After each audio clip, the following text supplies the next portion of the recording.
नमस्कार, मी सिद्धेश. स्वागत आहे एका नवीन ब्लॉगमध्ये. आणि तुम्हाला माहितीच आहे, मी शिपमध्ये काम करतो आणि हा व्हिडिओ बनवण्याचा उद्देश हाच आहे की शिपिंग लाईनवरती पण खूप जास्त परिणाम झाला आहे. इराणने स्ट्रेट ऑफ हॉर्मोज, जो इराणचा एक पार्ट आहे, तो बंद केला आहे. त्याच्यामुळे देशाचं 20% ऑइल हे इराण, कतर, कुवेत या भागातून सप्लाय होतं, तर ते पूर्णपणे बंद झालं आहे. आणि अशी पण एक न्यूज यायला लागली आहे की फक्त रशिया आणि चायनासाठी परत ओपन केलं आहे, पण ते कन्फर्म मला माहीत नाही आहे.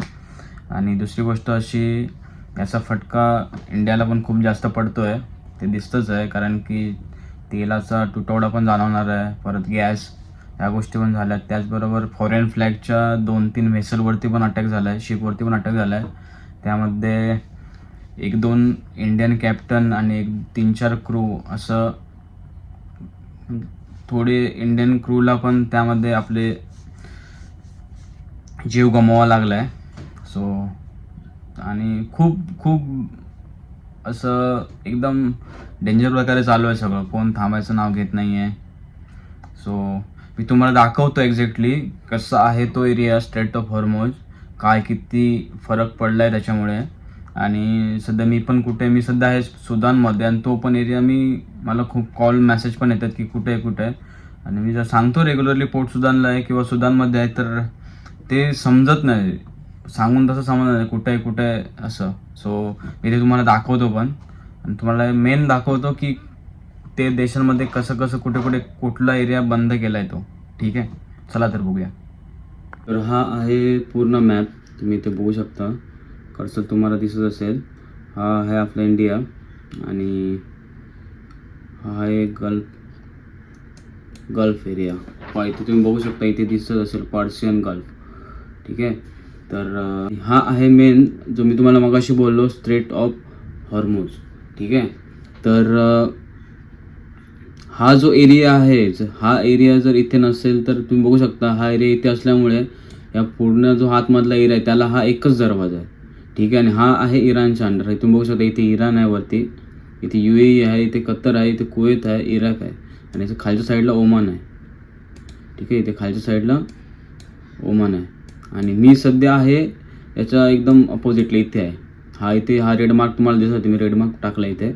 तर मी इथे आहे सध्या पोर्ट सुदानला, सुदान बघू शकता. आणि हा एकदम डिफरंट साईडला आहे, सो आमच्यासाठी ते जास्त प्रॉब्लेमॅटिक नाही आहे. हा इथे पोर्ट सुदान, ते इथे एवढाच एरिया आहे. 15 ते 20 तासाचं आमचं रनिंग असतं, आणि त्याच्यानंतर मग इकडे वरच्या साईडला, आमचं इकडे खालच्या साईडला येण्याचा काही विषयच नाही, कारण की आम्ही रोरो आहे आणि जास्त मोठी पण नाही आहे. आणि हा जो मेन एरिया तुम्ही इथे बघताय, हा पूर्ण एरिया, हा एरिया इथे सर्व ऑइल सप्लाय वगैरे सर्व इथूनच केलं जातं. सो देशातलं 20% ऑइल हे इथूनच सप्लाय केलं जातं, आणि त्यामुळेच हा इराणने वॉर चालू झाल्यावर हा बंद केला. त्यामुळे याच्या आतमध्ये 200 टँकर कमीत कमी, म्हणजे एकदम एक्झॅक्ट माहिती नाही आहे, पण 200 टँकर अजून पण अडकून आहेत. ठीक आहे, त्यामध्ये बघायला गेलं तर 37 इंडियन फ्लॅग वेसल आहेत, म्हणजे शिपचा फ्लॅग इंडियन असणाऱ्या 37 वेसल आहेत. त्यामध्ये ओव्हर 1100 क्रू आहे अजून पण असं अडकलेलं, अशी माहिती आहे. एक्झॅक्टली तर मी तुम्हाला सांगू शकत नाही, पण जो डाटा मी बघितला आहे त्याबद्दल मी तुम्हाला सांगतोय. आणि हा स्ट्रेट ऑफ हॉर्मोज आहे. ठीक आहे, हा असं आहे. आणि हा जो एरिया आहे पूर्ण इथून इथेपर्यंत मी दाखवतो, हा जो दिसतोय तुम्हाला, हा इथून ते इथेपर्यंत, हा आय थिंक 33 किलोमीटर एवढं आहे पूर्ण एरिया. ठीक आहे, 33 किलोमीटर आहे, म्हणजे मोठ्यात मोठी शिप पण एकदम कटोकट पास होईल असं. आणि 33 किलोमीटरमध्ये पण जो मिडलवाला 3 किलोमीटरचा एरिया आहे, हा मिडलमध्ये 3 किलोमीटरचा असा एरिया आहे ज्यामधून शिप आरामात पास होईल. ठीक आहे, तर हा असा आहे स्ट्रेट ऑफ हॉर्मोज, तुम्ही बघू शकता. इथे डिलीट करतो.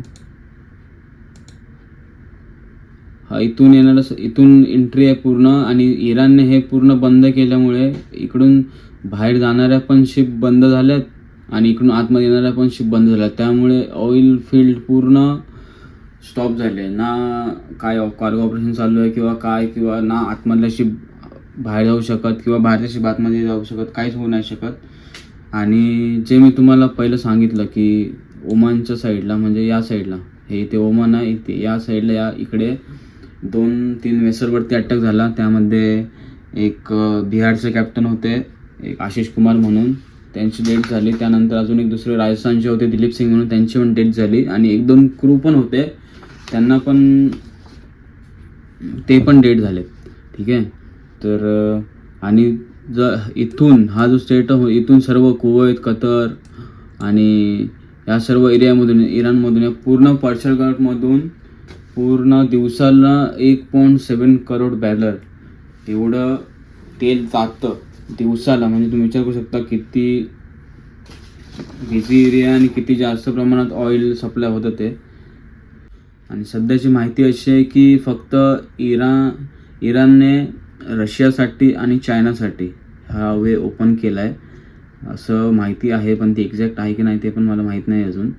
आता शेवटी न्यूज चॅनल वगैरे तुम्हाला माहीतच असेल काय परिस्थिती आहे ते. त्याचबरोबर दुसरी गोष्ट अशी घडली आहे की तुम्ही इथे बघू शकता, दाखवतो तुम्हाला मी ते मारलं आहे रूट. एक इराणचं वॉरशिप होती आयरिस देना म्हणून. ठीक आहे. तर ती इंडियन गेस्ट होती एका कार्यक्रमासाठी. आता तो कार्यक्रम कोणता होता काय होता ते मी डिटेलमध्ये जात नाही आहे. तर ती इथून इथे विशाखापट्टणम पोर्ट आहे, विशाखापट्टणममधून इथे आहे विशाखापट्टणम. तर ती विशाखापट्टणममधून इराणला जाण्यासाठी निघालेली होती. तर ती अमेरिकेच्या सबमरीनने एक टॉर्पेडो लॉन्च केला. टॉर्पेडोज म्हणजे आपण जसं हे जे रॉकेट लॉन्चने जे मारत आहेत तसं पण ते अंडर वॉटर जो असतो त्याला टॉर्पेडो बोलतात, जो सबमरीनमधून निघतो. तर पहिल्या एका टॉर्पेडोमध्ये त्यांनी ती वॉरशिप उद्ध्वस्त केली, म्हणजे ती जमीनदोस्त केली आहे. त्यामध्ये आय थिंक 180 क्रू होता, 180 माणसं होती. त्यापैकी 37 लोकांना रेस्क्यू करण्यात आलं आहे. 32 लोकांना रेस्क्यू करण्यात आलं आहे. आणि आय थिंक 87 डेड बॉडी त्यांना भेटले तिथे. आणि आता सध्याची कंडिशन काय एवढी मला पण माहीत नाही आहे. सो ती अशी ही अशी इथून वरून आली आणि त्यानंतर इकडून ती डायरेक्ट इराणला जाणार होती. तर इथे या एरियामध्ये ती आय थिंक श्रीलंकेच्या 40 नॉटिकल माईल लांब होते. आणि हा इन्सिडेंट झाला आहे सकाळी 5:08 डिस्ट्रेस मेसेज त्या वॉरशिपने पाठवला होता. आणि त्याच टायमिंगला ते झालं असणार. डिस्ट्रेस मेसेज म्हणजेच आपण ज्यावेळी शिप सोडायची वेळ येते किंवा शिप सिंकिंग बुडत असते वगैरे त्यावेळी एकदम एंडिंग पोझिशनला डिस्ट्रेस मेसेज दिला जातो. आणि वर्ल्ड वॉर 2 नंतर अमेरिकेने सबमरीनच्या सहाय्याने बुडवलेली ही पहिली शिप आहे. त्याच्यामध्ये असं कधी वर्ल्ड वॉर नंतर असं कधी झालं नव्हतं. पण अमेरिकेने वर्ल्ड वॉर 2 नंतर ही पहिली शिप आहे जी सबमरीनने टॉर्पेडो लॉन्च करून बुडवली गेली आहे. हा मी इथे तुम्हाला एक ॲक्च्युअल इमेज शो करतो. एक स्क्रीन रेकॉर्ड आहे, हे पूर्ण जगाचं आहे. आणि हे तुम्ही जे सर्व डॉट डॉट बघताय ब्ल्यू कलरचं सी आहे, समुद्र आहे. आणि हे डॉट डॉट जे बघताय त्याच्या आतमध्ये ग्रीन कलरमध्ये आहे, रेड कलरमध्ये आहे, ऑरेंज कलरमध्ये आहे. या सर्व वेसल्स आहेत. जे रेड आहे ते टँकर्स आहेत, ऑइल टँकर, केमिकल टँकर असतील, डेंजरस कार्गोवाले. हा आहे पोर्ट सुदान. आणि मी मागेही सांगितल्याप्रमाणे मी इथे आहे सध्या पोर्ट सुदानमध्ये. खूप लांब आहे इराण गल्फ, पर्शियन गल्फपासून. सो तुम्हाला इथे दाखवतो.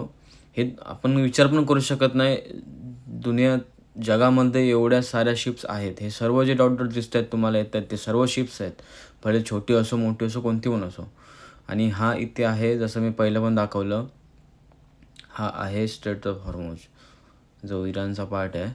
आणि हे सर्व रेड कलरचे हे सर्व टँकर आहेत. तुम्हाला या एरियामध्ये टँकर जास्त दिसतील. तुम्ही बघू शकता इथे कशा प्रकारे ग्रुप करून अँकरेजला आहेत. त्यानंतर या साईडला पण तुम्ही बघू शकता. असे बघा स्ट्रेट ऑफ हॉर्मुझमध्ये एक पण वेसल दिसत नाही आहे. त्याच्या या साईडला पण थोडं आतमधल्या साईडला पण इथे वेसल्स बघू शकता अँकर झालेल्या. आणि त्याच्या आतमध्ये पण सेमच कंडिशन आहे. आय थिंक 200च्या आसपास टँकर अजून पण आतमध्ये आहेत. सो हे तुम्ही इथे बघू शकता. या एरियामध्ये तुम्हाला जास्त रेडच दिसेल, कारण की पूर्ण ऑइल टँकरला हा रेडच असतो. आणि इथे हे बघा हॉर्मुझ, हा पूर्ण एक पण वेसल नाही आहे. तर असं ते एवढंच. भेटूया पुढच्या भागात. हा व्हिडिओ आवडला असेल लाईक शेअर सबस्क्राईब नक्कीच करा, जेणेकरून मी अजून व्हिडिओ तुमच्याकडे घेऊन येईन. जय महाराष्ट्र.